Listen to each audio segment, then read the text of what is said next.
修商用電磁爐，一次過2部，講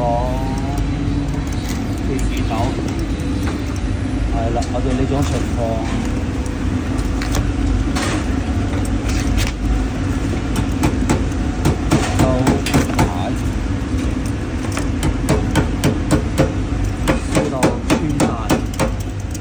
係因為塊玻璃裂咗，講客戶可能唔清楚，所以水流落去，流下就變成咁樣啦。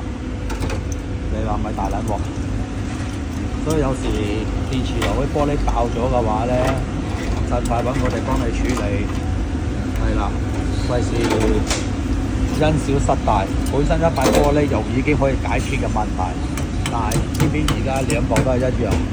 係啦，咁你諗住拖下，咁其實你拖得時間越長，冇邊嘢多，明白嗰個原理啊？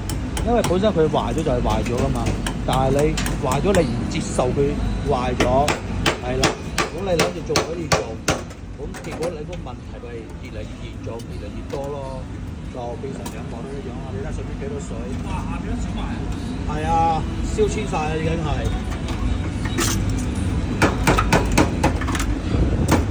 跟住又要重新再戒咗佢，重新搞好多嘢都係比較麻煩啲。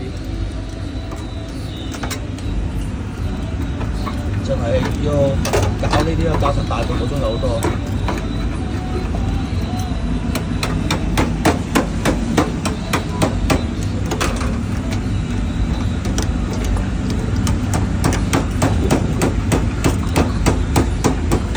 人工貴個本嘅咧，真係叫人工貴個本嘅大佬，淨係刨呢啲咧，成刨1個鐘，你死未？放晚都有排你刨啊！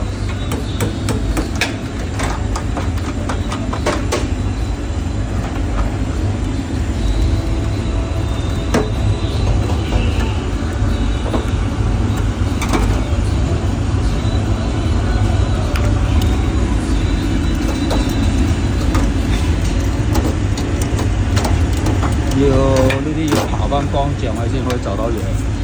你唔刨翻乾淨咧，到時又有問題㗎啦。所以就係人工貴個本就係咁樣啦。我慢慢少少地刨。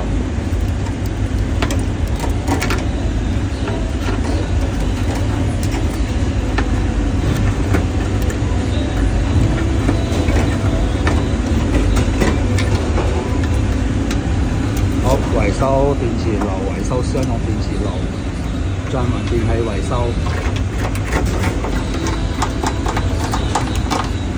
轉頭呢邊都係一樣要講做㗎啦，兩邊都要講做。